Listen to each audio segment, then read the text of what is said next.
জয়ী হয়ে গিয়েছিলেন। সামান্য ভুলে আল্লাহর রাসূল 70 জনকে এক জায়গায় পাহারা দিতে বলেছেন।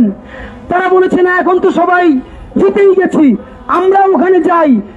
সেই ভুলের কারণে সেই তৎকালীন শত্রুরা এসে, কাফেররা এসে মুসলমানদেরকে কিন্তু ন্যায় করে দিয়েছিল।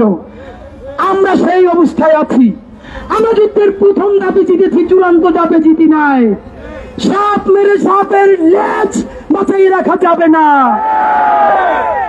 আমাদের যে বিপ্লবী ভাইরা 75-এ বিপ্লব করছিলেন, দুই একটা ল্যান্ড বাঁচাই রাখার কারণে এখন বাংলাদেশের কি অবস্থা হয়েছে দেখেন। এইবার রায় দিয়ে ঘুমিয়ে গেলে হবে না। বাংলাদেশের আদালতকে বলি, ব্যুরোক্রেসির সবাইরে বলি, রায় যেহেতু হয়ে গেছে, হাসিনা আসলেও আর মাপ চাইয়ে কিন্তু পার পাবেন না, কারণ রায় আপনারা দিয়ে ফেলছেন। সুতরাং যদি বাঁচতে চান, তাই ওই রায়কে কার্যকর করেই বাঁচতে হবে।